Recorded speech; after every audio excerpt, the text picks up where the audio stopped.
Assalamualaikum warahmatullahi wabarakatuh. Kembali lagi di YouTube channel aku, Umi Riza Fatima. Nah, sebelum lanjut, jangan lupa like, comment, and subscribe ya, dan share ke semua sosial media kalian. Gimana nih moms, kabar kalian semua? Semoga selalu dalam lindungan Allah Subhanahu wa Ta'ala. Alhamdulillah keadaan aku dan keluarga aku sehat. Sesuai judul, jadi di sini aku mau ceritain pengalaman aku melahirkan prematur anak yang kedua. Di sini aku sambil nyontek ya tanggal-tanggalnya, soalnya lupa. Nah, jadi pas tanggal 20 Maret itu sekitar jam 1-an, jam 1 malam itu aku kebelet BAK, terus aku ke kamar mandi. Terus ternyata ada darah di sidi aku. Aku bilang kan sama suami aku, terus kata dia, ya udah tidur aja dulu, udah malam, kata dia gitu, biar aku nggak panik gitu ya. Terus aku tidur, aku sempetin buat ganti softtek, jadi aku pakai softtek. Akhirnya aku pengen lihat gitu besok pagi masih keluar apa enggak gitu. Terus udah gitu pas besok paginya aku pengen sholat subuh, lah masih ada, kata aku gitu. Malah tambah banyak dan seger, warnanya itu merah-merah seger gitu. Terus aku langsung bangunin suami aku juga kan buat sholat subuh. Terus aku bilang, masih ada darah, kata aku gitu kan. Oh ya udah, mandi gih gitu. Nanti Abi cari sarapan dulu, kata dia gitu. Dia cari sarapan deh buat aku sama anak aku yang pertama, beli bubur. Terus udah gitu kita makan dulu sampai akhirnya aku ganti softtek lagi, masih tetap keluar kan. Sampai akhirnya aku memutuskan untuk ke puskesmas, soalnya kan aku cek hamilannya di puskesmas kecamatan gitu. Terus udah gitu aku langsung berangkat ke puskesmas kecamatan. Nggak lupa aku buat titipin anak aku yang pertama ke rumah ibu mertua aku bawain perlengkapan dia, susu segala macem. Pas aku sampai ke sana, ini tuh 20 Maret itu lagi panas-panasnya pandemi ini COVID-19. Jadi pas aku kesana itu ya aku langsung masuk ke ruang bersalin. Pas langsung masuk ke ruang bersalin, bla bla bla bla bla, aku langsung diinfus segala macem, dicek, rujuk, katanya aku harus dirujuk. Pas di bagian sana periksa dalam aku, padahal di situ aku baru sekitar 31 minggu 5 hari.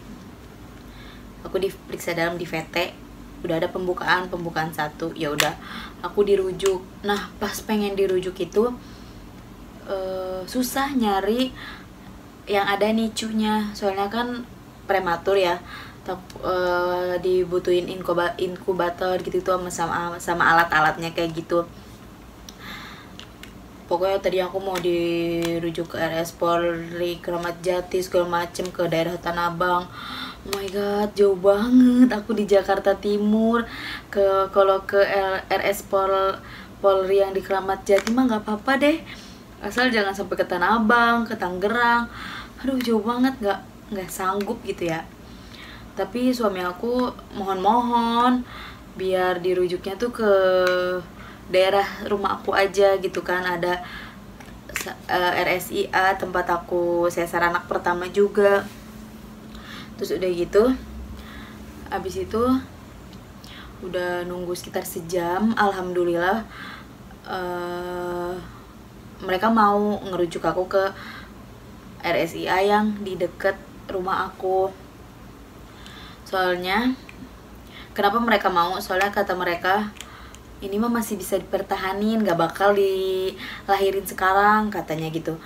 paling nanti di pematangan paru dulu. Oh iya ya udah, kata aku juga nggak mau kan lahiran sekarang.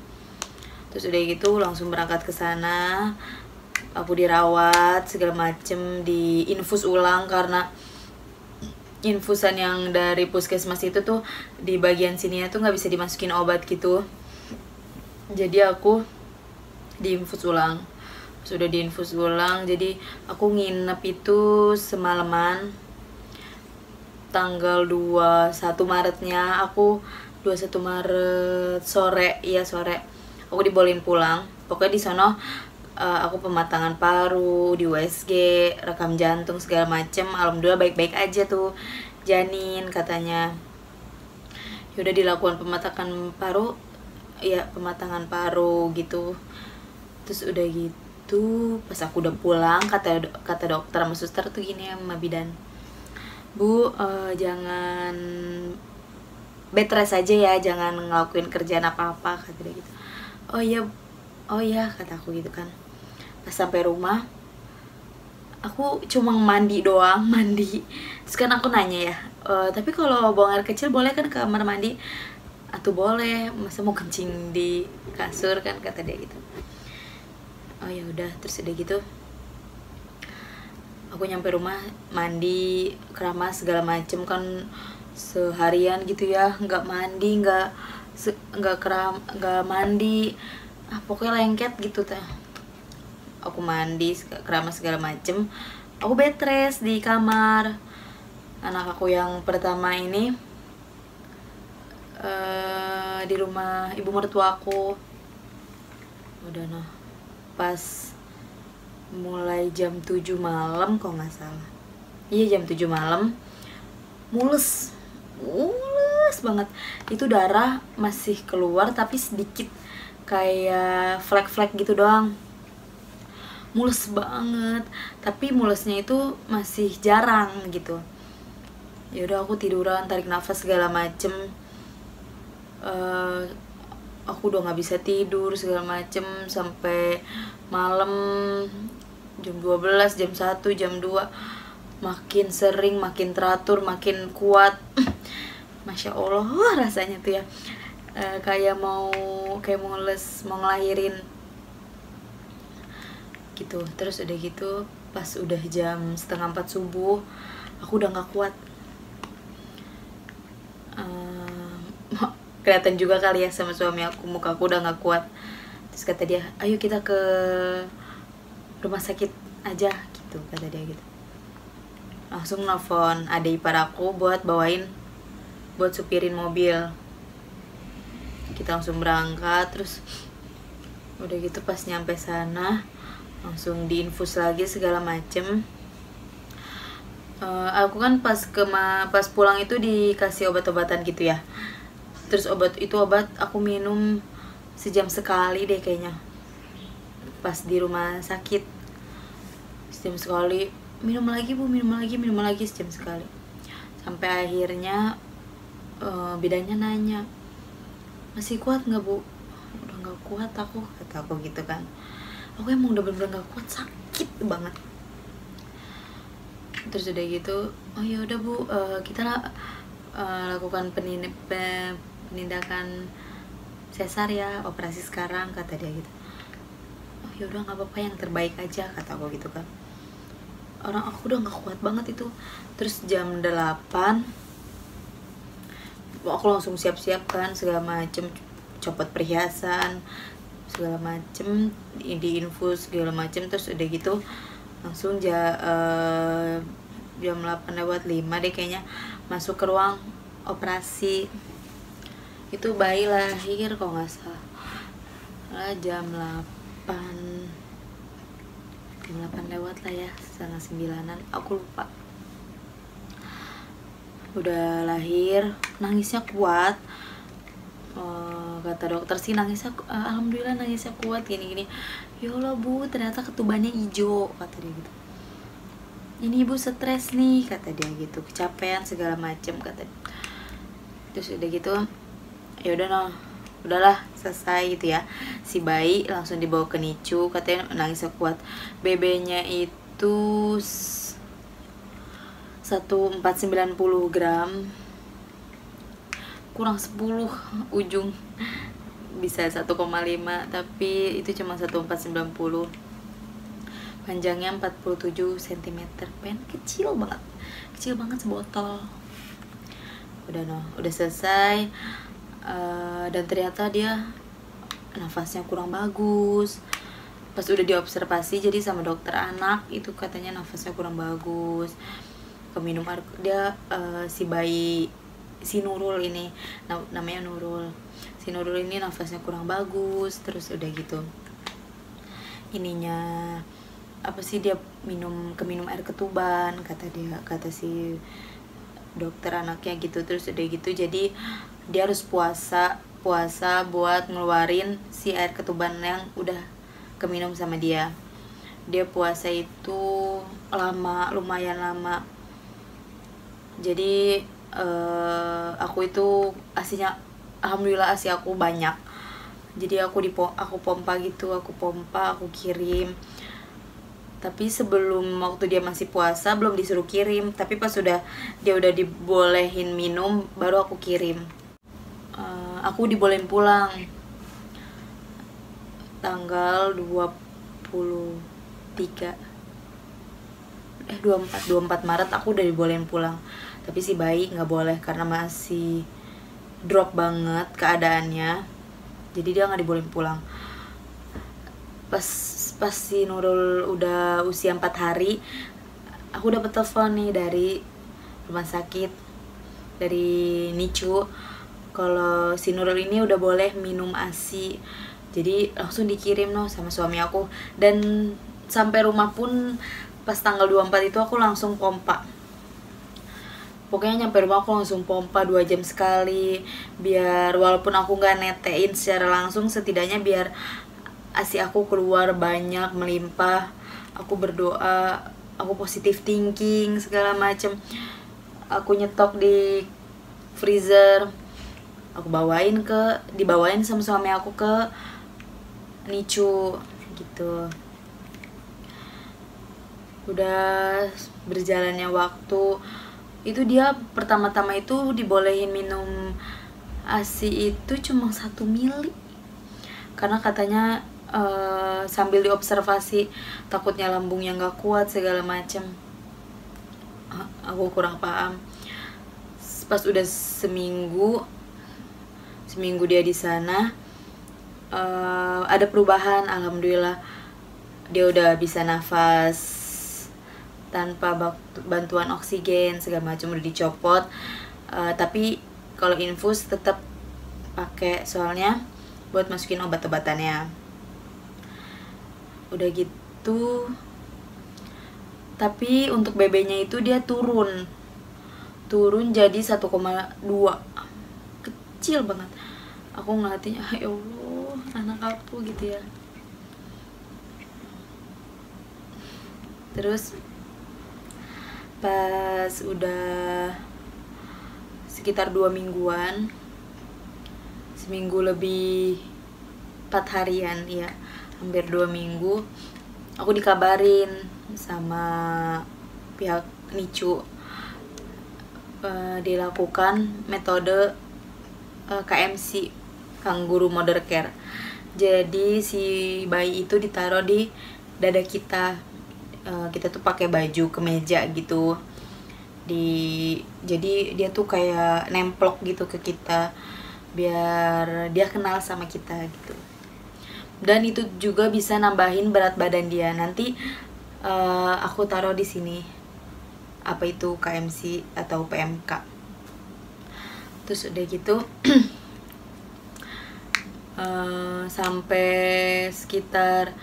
sampai dia sekitar usia 2 minggu lebih seharian, ya lebih sehari, BB dia masih stuck di 1,2. Sampai akhirnya suster nyaranin aku buat ngasih formula aja. Aku galau banget galau banget, ya Allah, masa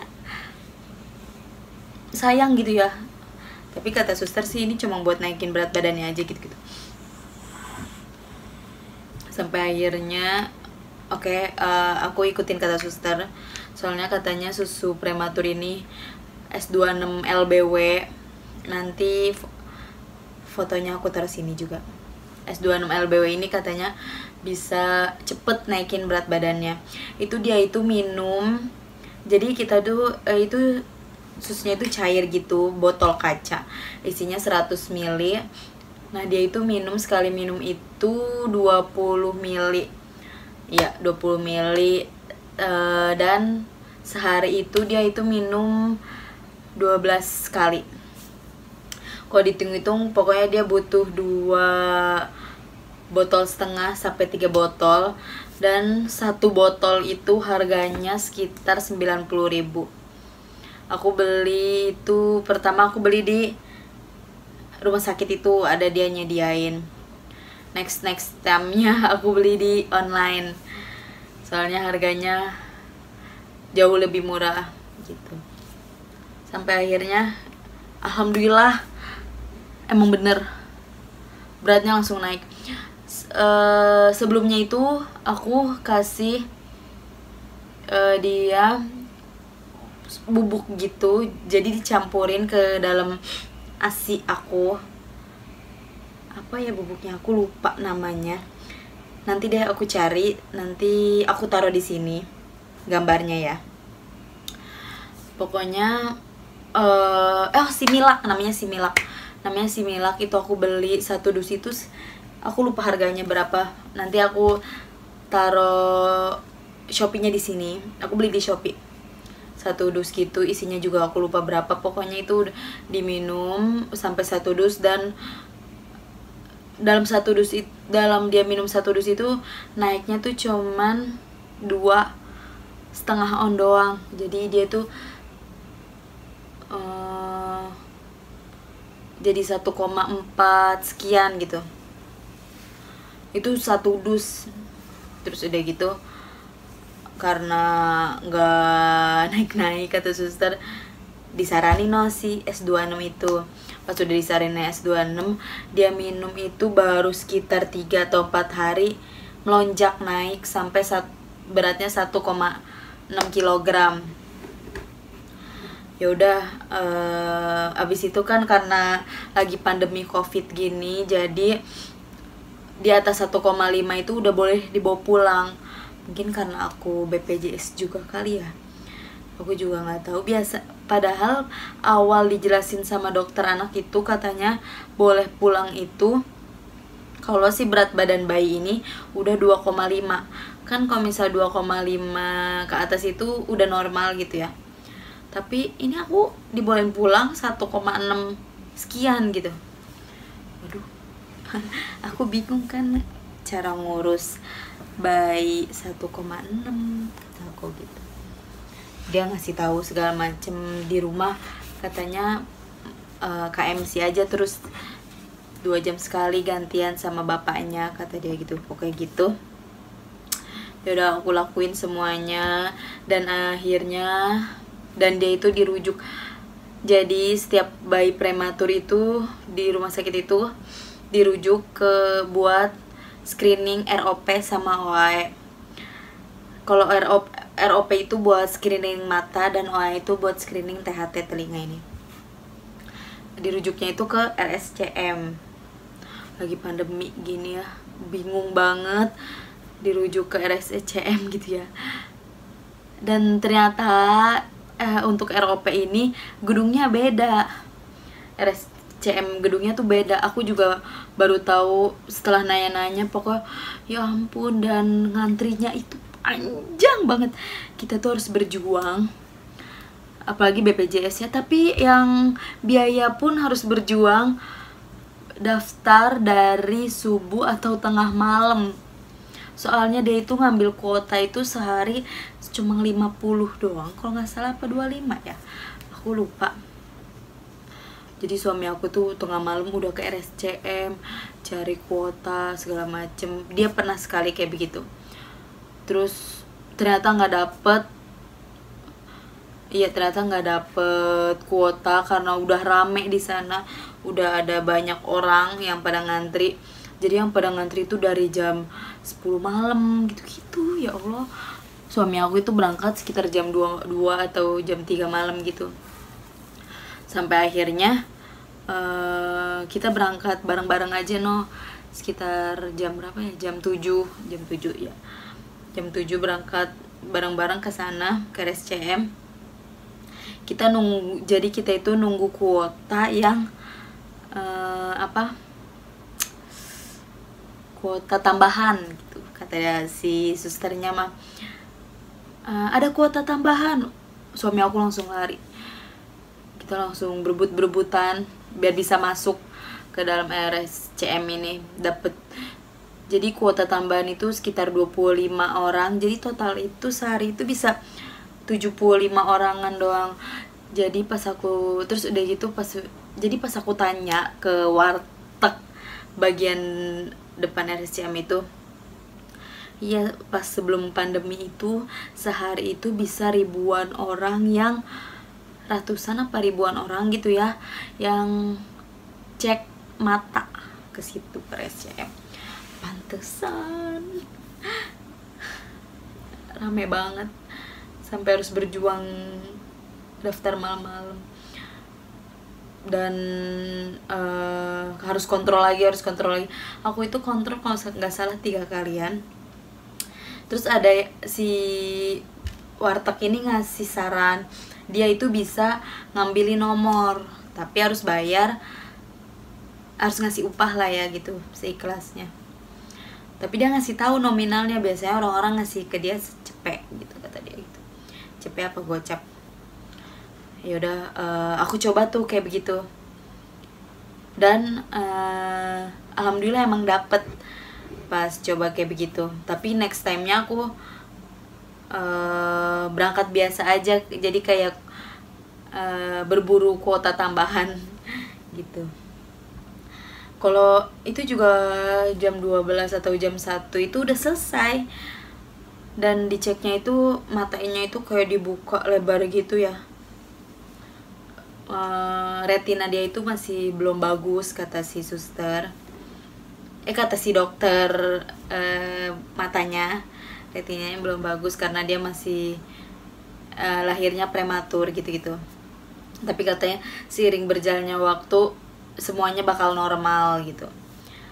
Ya udah, sampai akhirnya kontrol yang ketiga kali, dan nggak usah kontrol lagi, kata dia. Nanti aja kalau misalnya udah gede. Ya udah aku nggak kontrol, udah nggak kontrol lagi sekarang. Aku nyelesain ROP-nya dulu. ROP selesai, aku cari-cari tentang OAE. Kalau di RSCM itu katanya ada di bagian belakang atau di mana, aku bingung. Buta banget gitu ya sama RSCM yang luas banget kayak begitu. Sampai akhirnya kita juga bingung daftarnya gimana, gimana-gimananya. Sampai akhirnya kita ke rumah sakit Hermina Jatinegara. Di situ bisa, tapi pakai biaya. Ya udah, nggak apa-apa. Pakai biaya itu sekitar 300 apa 400 ribu gitu ya. Dan ternyata pas aku udah daftar, ternyata si dokter ini dokter senior. Karena udah tua, udah 50 tahun ke atas, jadi dicutiin dulu gitu loh di masa pandemi gitu, kata dia gitu. Oh my god. Terus udah gitu, ya udah jadinya ke dokter THT juga, tapi yang biasa gitu, bukan yang buat OAE. Jadi dokter THT anak biasa. Terus udah gitu pas dicek sama dia, ini yang kanan mah pendengarannya belum bagus, tapi yang kiri mah udah bagus, kata dia gitu.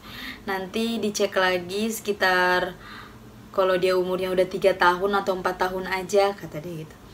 Oh ya udah, kok kayak gitu mah berarti udah OAE selesai, ROP selesai, alhamdulillah udah selesai. Sampai akhirnya habis lebaran, habis aku ulang tahun sekitar tanggal berapa ya, aku lupa, tanggal 3 Juni. Tanggal 3 Juni malam-malam jam 3. Kan karena dia masih bayi gitu, jadi aku ngasih susunya 2 jam sekali gitu ya. Pas aku kasih susu jam 3, kok nih bayi si Nurul ini kejet-kejet gini nih. Terus kataku, aku bangunin suami aku kan, ini kenapa nih kok kayak begini? Oh kaget kali gitu. Oh ya udah. Besoknya masih begitu sampai 3 hari dia masih begitu setiap jam 3. Sampai akhirnya tanggal berapa ya? Tanggal 6 pas sudah ke 3 hari, pas tanggal 6 ini dari pagi dia gini-gini aja. Ntar dia tidur, kalau dia melek dia gini-gini lagi. Sampai akhirnya itu aku ngitungin itu dari pagi sampai sore itu 8 kali. Itu hari Sabtu, aku mau ke rumah sakit yang dokter anaknya dia pas prematur, tapi dokter anaknya nggak ada.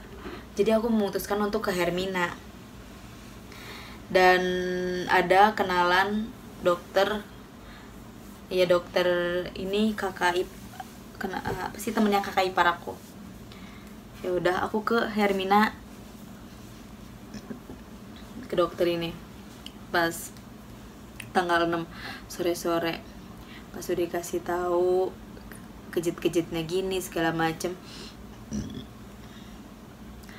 dia ngeliat videonya, ini mah kejang kata dia gitu.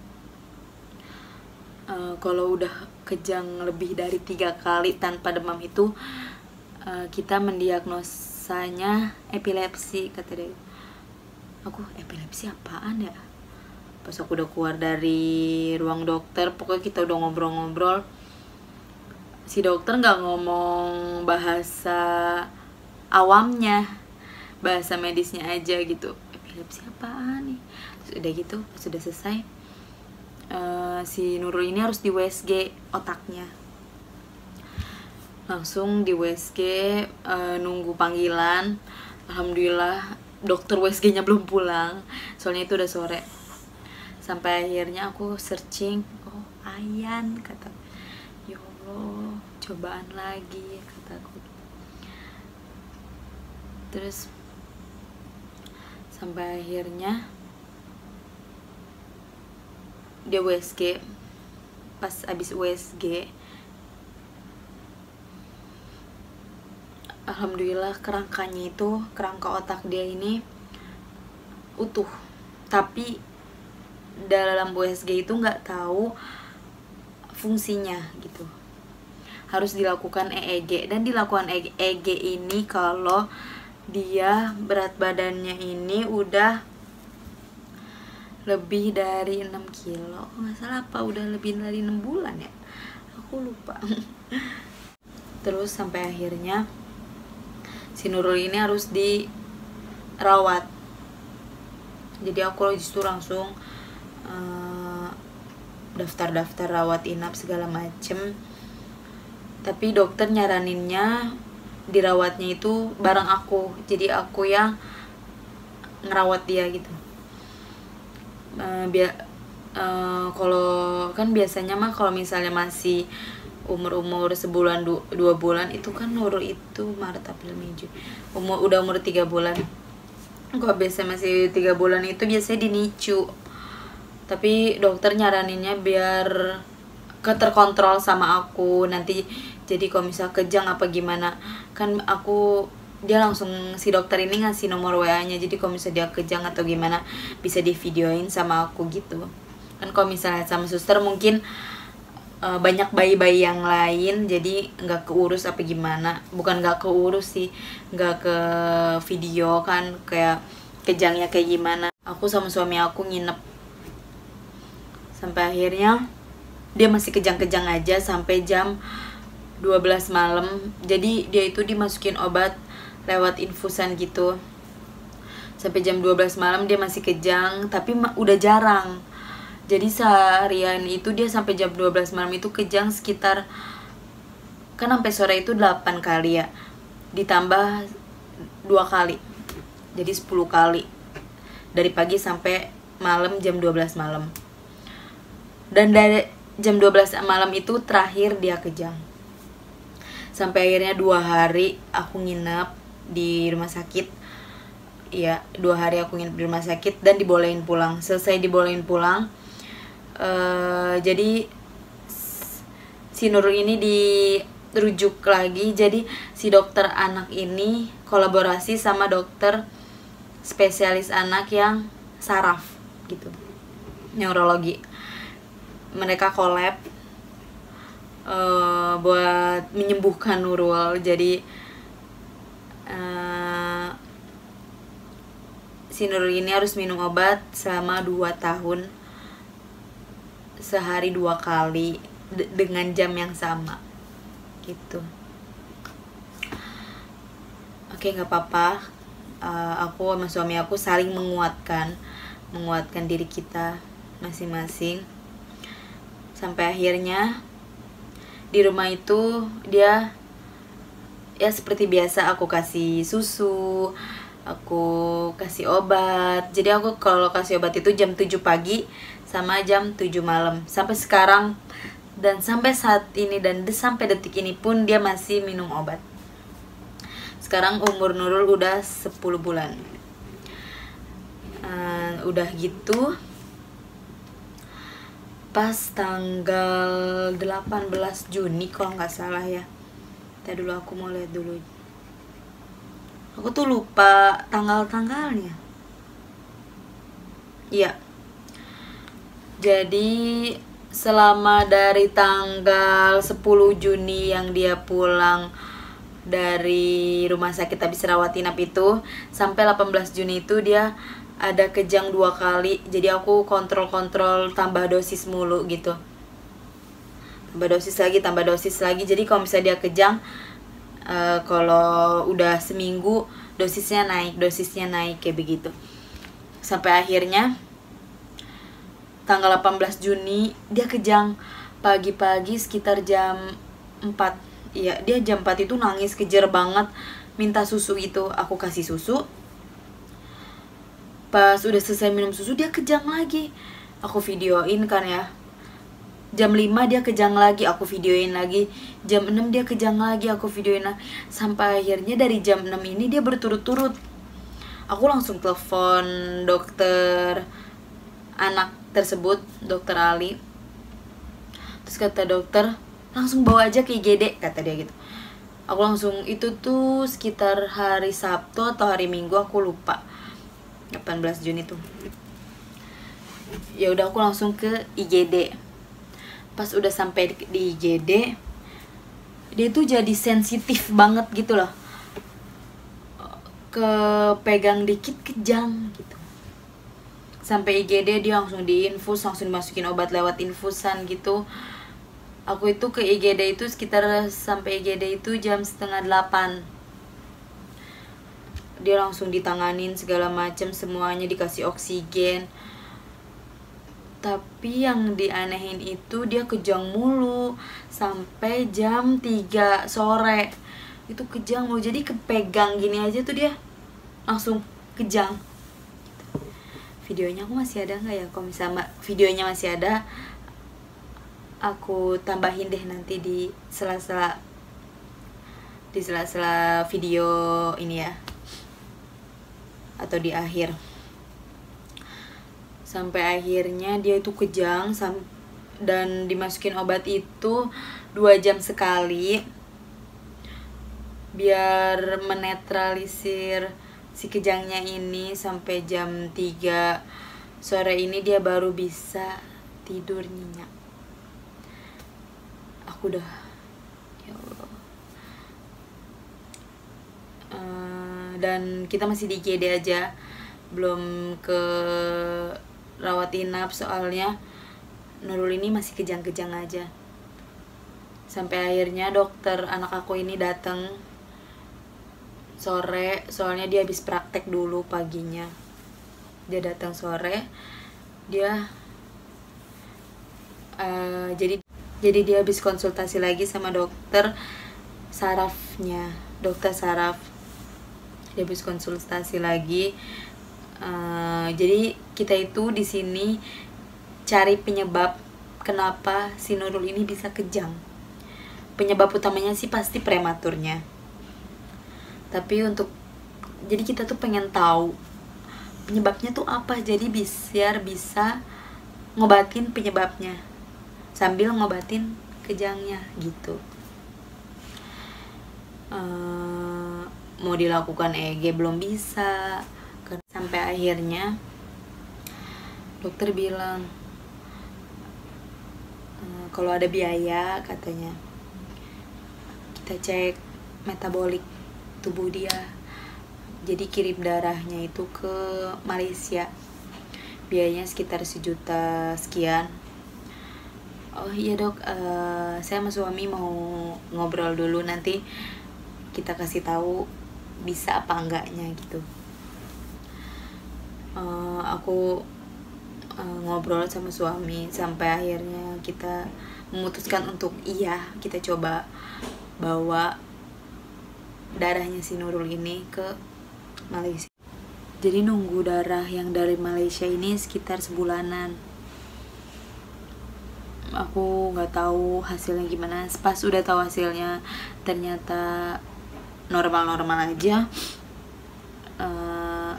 Dokter pun muter otak lagi buat cari tahu penyebabnya. Sampai akhirnya pokoknya sambil berjalannya waktu aja ya Bu ya, kita ngasih obat segala macem, nambah dosis. Jadi kalau berat badan dia naik, nambah dosis setiap per bulannya gitu. Pas dia kemarin usia 6 bulan dilakukan pemeriksaan EEG di Hermina juga. Pas udah dilakukan pemeriksaan EEG, hasilnya keluarnya sih cepat, tapi karena aku ketemu dokter yang sebulan sekali, jadi sebulan kemudian baru dikasih tahu.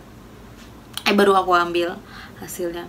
Pas udah diambil, dibaca sama dokter, kata dokter, oh di bagian otak dia itu di sini kosong gitu loh, kosong. Karena waktu itu dia masih kecil, jadi belum terbentuk sempurna. Jadi di bagian sini kosong. Tapi dengan yang di sini kosong dan tidak berfungsi ini, seiring berjalannya waktu, yang bagian sininya nutupin yang bagian kosong gitu. Jadi yang bikin kejang itu dari sini, dan di otak dia itu ada gelombang kejang juga gitu. Dan dia dan dia sensitif buat kejang gitu. Sampai akhirnya bulan Agustus apa September itu dia terakhir kejang. Jadi ternyata aku baru tahu lagi 2 tahun minum obat ini dihitungnya dari terakhir dia kejang. Aku pikir dari awal dia kejang bulan Juni itu. Jadi aku pikir juga selesai minum obatnya itu bulan Juni 2022. Ternyata dari terakhir dia kejang itu sekitar Agustus. Jadi dia ini minum obat selama 2 tahun sampai Agustus 2022 gitu. Sampai sekarang dia masih minum obat. Sekarang dia udah 10 bulan. Alhamdulillah anaknya aktif banget, makannya mau segala macem, alhamdulillah gitu. Dan alhamdulillah dia udah gak kejang-kejang lagi. Itu yang paling aku harapkan gitu ya. Gitu moms. Oke, segitu aja video dari aku. tentang cerita pengalaman aku melahirkan bayi prematur 31 minggu 5 hari. Buat kalian yang ada pengalaman-pengalaman juga tentang bayi prematur, ngelahirin prematur gimana, bisa sharing di bawah di kolom komentar sambil kita ngobrol-ngobrol biar lebih enak tuh ya. Segitu aja video dari aku. Terima kasih banyak yang udah pada nonton dan udah selalu mendukung YouTube channel aku, Umi Riza Fatima. Oh iya, maafin aku ya kalau misalnya ngomongnya belibet apa gimana, ngomongnya belum benar, ngulang-ngulang apa gimana, maafin. Dan penampilannya kayak begini, jangan lupa like, comment, and subscribe, dan share ke semua sosial media kalian. Tonton semua video aku dan jangan di skip. Ingat, jangan di skip ya. See you next time. Bye bye. Wassalamualaikum warahmatullahi wabarakatuh.